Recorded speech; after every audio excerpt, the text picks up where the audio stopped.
नमस्कार। हामी आज सरस्वर पाठशाला युट्युब च्यानल मार्फत तपाईहरुलाई कक्षा 12 को एकदमै महत्त्वपूर्ण भिडियो लिएर आइरहेका छौं र यो न्युमेरिकल सम्बन्धी छ।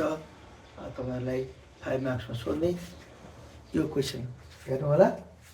यो find standard deviation and it's coefficient भन्ने छ। क्वेशन चाहिँ भनेको स्तरीय विचलन र यसको गुणाङ्क निकाल्नुस् भन्ने छ। यहाँ तीनवटा क्वेशन छ स्ट्यान्डर्ड डेभिएसनको। यो पहिलो क्वेशन छ। यो चाहिँ कन्टिन्युअस सिरिजसँग सम्बन्धित छ। यदि कन्टिन्युअस सिरिजसँग सम्बन्धित सोध्यो भने हामी यसरी गर्छौं। यो चाहिँ डिस्क्रिट सिरिजसँग सम्बन्धित छ, खण्डित श्रेणीसँग सम्बन्धित छ। यो अविच्छिन्न भयो, त्यो खण्डित भयो। र अर्को चाहिँ यो इन्डिभिजुअल सिरिज अथवा व्यक्तिगत श्रेणीसँग सम्बन्धित छ। यो तीनवटा क्वेशन मध्ये कुनै पनि क्वेशन तपाईहरुलाई सोध्न सक्छ। र यो सोध्यो भने यदि यो चाहिँ स्ट्यान्डर्ड डेभिएसन सोध्यो भने हामी यसलाई कसरी सल्भ गर्ने? पहिलोमा हेर्नुस्, यो CI छ, यो F छ, हामीले यहाँ राख्यौं जस्ताको जस्तै। M भनेको मिड भ्यालु हो। 0 र 10 को मिड भ्यालु 5, 10 र 20 को मिड भ्यालु 15, 20 र 30 को मिड भ्यालु 25, 30 र 40 को मिड भ्यालु 35, 40 र 50 को मिड भ्यालु 45। अब F र M गर्नु पर्यो। 5 गुणा 10, 15 पंचे 75, 25 छका 150, 35 चौको 140, 45 त्यहाँ 135। अब हामीले यहाँ यो समेसन एफएम निकाल्छौं। समेसन एफएम हामी जोड्छौं, यो सबै जोड्छौं। 5, 5, 10 भयो। हातलाई 1 र यो 2 भयो। 2, 7, 9, 5, 14, 4, 18, 3, 21। को 1 हातलाई 2, 3, 4, 5, 510 भयो। यो यहाँ भनेको हामी यताबाट टोटल एफ जोड्छौं। 2, 5, 7, 13, 4, 17, 3, 20 भयो। अब हाम्रो मध्य निकाल्छौं हामीले एक्स बार। एक्स बार भनेको समेसन एफएम बाई एन गर्छौं। 510 बाई 20 गर्छौं। 0 काट्यो 25.5। 25.5 आयो भनिसकेपछि अब हामी के गर्छौं भने अब हामीले त्यो 25.5 लाई चाहिँ हामीले के गर्नुपर्छ भने यो m बाट यो m हाम्रो 5 छ नि, 5 बाट घटाउनु पर्छ। 5 बाट 25.5 घटाउँदा -20.5 अनि 15 बाट 25.5 घटाउँदा -10.5, 25 बाट घटाउँदा -0.5, 35 बाट घटाउँदाखेरि 9.5, 19.5 हुन्छ। अब हामीले त्यसको स्क्वायर गर्छौं। b स्क्वायर 20.5 को स्क्वायर कति हुन्छ त? 20.5 को स्क्वायर कति हुन्छ त भन्ने कुरामा चाहिँ हामी अब लागिरहेका छौं। ल है त 20.5 छ। यसको हामी स्क्वायर निकाल्छौं। कति हुन्छ भने 420.25 420.25 छ। अनि यसलाई फेरि एफडी स्क्वायर भनेपछि यसैलाई एफले गुन्छौं। जस्तै 420 गुणा 840.50 भयो। अब अर्को -10.5 को पनि हामी त्यसरी निकाल्छौं। माइनस को स्क्वायर भनेपछि प्लस हुन्छ। 10.5 त्यसको स्क्वायर निकाल्दिन्छौं हामी 110.25 110.25। त्यसलाई फेरि 5 ले गर्नुपर्ने हुन्छ। इन्टु 5 गर्नुपर्ने हुन्छ हामीले। इन्टु 5 551.25 551.25। अब 0.5 को 0.25 हुन्छ। 0.25 लाई 6 ले 1.5 हुन्छ। अनि 9.5 को स्क्वायर गर्नुपर्ने हुन्छ हामीले। 9.5 को स्क्वायर 90.25 90.25 इन्टु 4 361। 19.5 को पनि हामी यसरी गर्छौं। 19.5 को स्क्वायर गर्छौं हामी भनेको 380.25। 89.25 इन्टु 3 गर्छौँ हामी इन्टु 3 1140.75। अब हामी यहाँ समेसन एफ डी स्क्वायर निकाल्छौँ। त्यो भनेको हाम्रो कति हो भने माथिबाटै हामी जोड्दै जान्छौँ 840.50 840.50 प्लस 551.25 551.25 प्लस 1.5 1.5 प्लस 361 361 प्लस 1140.75 1140.75 गर्दा हाम्रो 2895 आयो। यो 2895 आयो। अब हाम्रो स्ट्यान्डर्ड डेभिएसन अथवा स्तरीय विचलन जसलाई हामी सिग्माले जनाउँछौँ त्यो भनेको summation F D square by summation F D square by N 2895 by N भनेको 20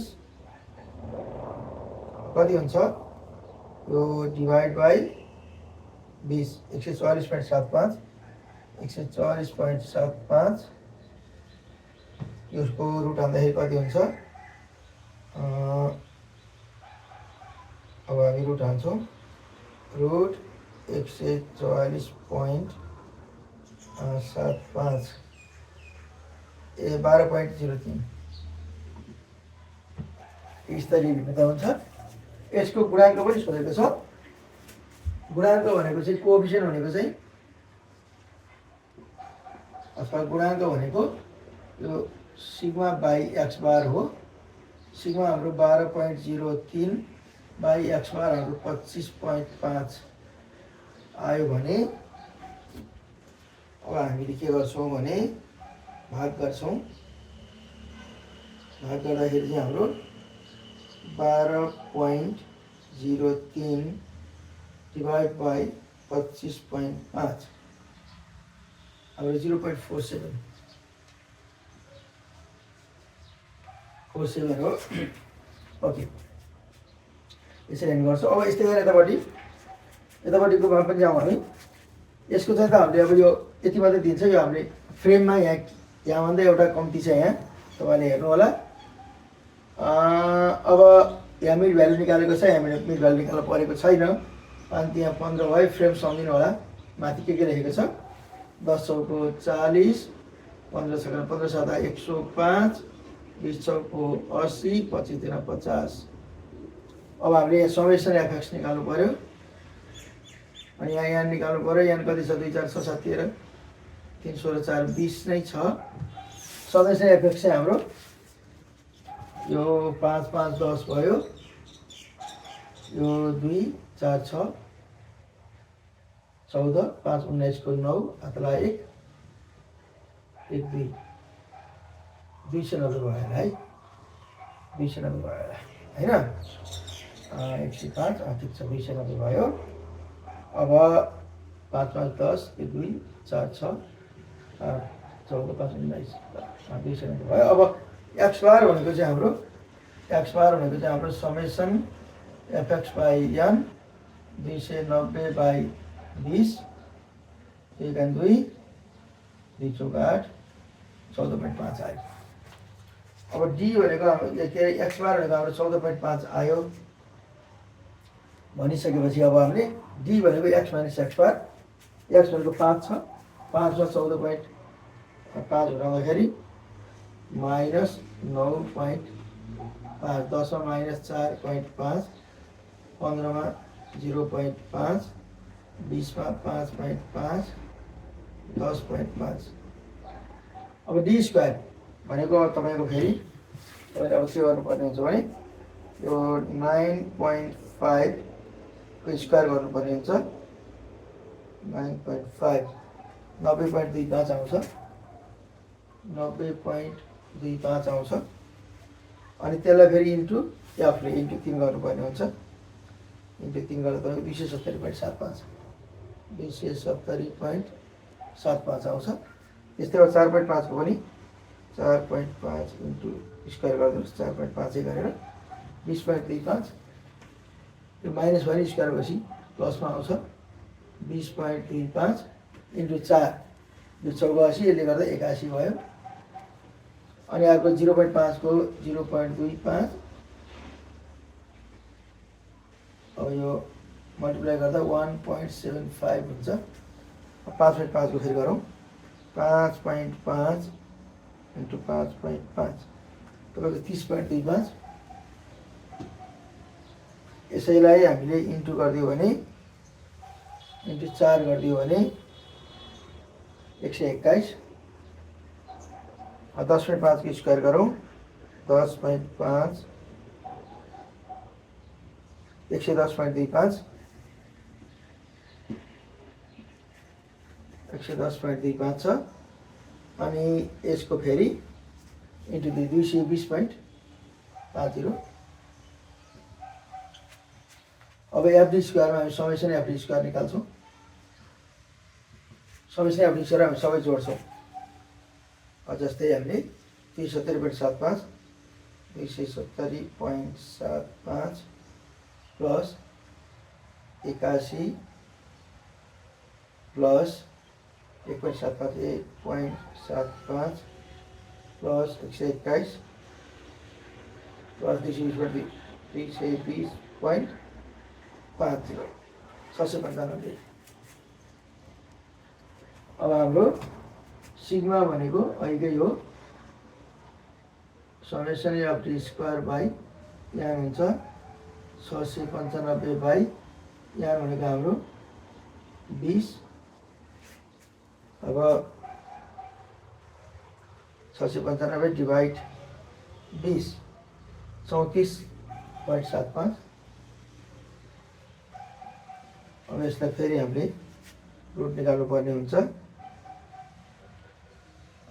रुट अन्डर 34.75 भनेको हाम्रो 5.989 हुनेछ 5.89 भनेको 9 भनेको भयो 5.9 यो आउँछ यदि कोफिसिएन्ट फेरि कोफिसिएन्ट निकाल्नको लागि त्यसलाई फेरि यो एक्स बारले भाग गरिदिनुहोस् यो डिभाइडेड बाई 5.9 डिभाइडेड बाई 14.5 गर्नुभयो भने तपाईँको फेरि कोफिसिएन्ट पनि आउँछ अब यतापट्टि हामीले यहाँ समेसन एक्स यतिकै जोड्ने हो 8 5 13 plus 23 12 5 15 50 summation X equal to 50 यहाँ भनेको गर्ने हो यहाँ चाहिँ 1 2 3 4 5 गर्ने हो एक्स बार हामी यतिकै निकाल्छौँ summation x by n 50 by 5 equal to 10 x bar हामीले 10 निकाल्यौँ जी भनेको एक्स माइनस एक्स बार 5 छ हाम्रो एक्सबाट 10 हटाउनु पऱ्यो 5 माइनस 10 माइनस 5 आयो 8 माइनस 10 माइनस 2 आयो 10 माइनस 10 0 12 माइनस 10 2 आयो 15 माइनस 10 5 आयो डी स्क्वायर 5 की स्क्वायर 25 2 की स्क्वायर 4 0 की स्क्वायर 0 4 25 25 पछि 50 4 5458 समेसन डी स्क्वायर 58 आयो अब हाम्रो सिग्मा भनेको चाहिँ सिग्मा भनेको स्तरीय विचलन अथवा स्ट्यान्डर्ड डेभिएसन त्यो भनेको हाम्रो summation D square by N त्यो भनेको 58 बाई 5 अब यसलाई हामी क्यालकुलेटरबाट गर्छौँ यसको लागि तपाईँले के गर्नु पऱ्यो 58 बाई 58 डिभाइड बाई 5 11.6 उसको रुट पनि चाहियो फेरि रुट हाल्छौँ हामी रुट अन्डर 11.6 3.4 अब तपाईँलाई यति फेरि यसमा पनि कोफिसिएन्ट सोध्यो भने सिग्मा बाई एक्स बार गर्न सक्नुहुन्छ र कहिलेकाहीँ तपाईँलाई भ्यारिएन्स पनि सोध्न सक्छ भ्यारिएसन सोध्यो भने तपाईँको यसको होल स्क्वायर गरिदिने हो जस्तै यसको कुरा गर्नुहुन्छ भने यहाँ यदि आएको छ 12.03 आएको छ, त्यसको स्क्वायर कति हुने भयो? यही हुने भयो 144.75। अनि कहिलेकाहीँ कोफिसिएन्ट अफ भेरिएसन भनेर सोध्छ, सिबी भनेर सोध्छ। सिबी सोध्यो भने sigma by x bar into 100% गर्न सक्नुहुन्छ। यसै फर्स्टकै हिसाब गऱ्यो भने 12.03 बाई एक्स बार भनेको 25.5 इन्टु 100% गर्नुभयो भने 47% आउँछ। यसरी तपाईँले यो भेरिएसन अथवा सिबी, नेपालीमा विचरणशीलता अथवा विचरणशीलताको गुणाङ्क, सिबी भनेको कोफिसिएन्ट अफ भेरिएसन, यिनीहरू पनि निकाल्न सक्नुहुन्छ। र योबाट गर्नुभयो भने तपाईँलाई यति जान्नुभयो भने यो तिनवटा टाइप्सभन्दा अरू टाइप्सबाट प्रश्न आउँदैन। तिनटै टाइप्सबाट आउनुभएको हुनाले तपाईँहरूले चाहिँ यो तिनवटा मेथड जान्नुभयो भने स्ट्यान्डर्ड डेभिएसन अथवा स्तरीय विचरणको सम्बन्धी क्वेसन तपाईँहरू हल गर्न सक्नुहुन्छ। धन्यवाद। तपाईँहरूलाई कस्तो लाग्यो? राम्रो लाग्यो भने सब्सक्राइब गर्नुहोला, लाइक कमेन्ट सेयर गर्नुहोला। धन्यवाद।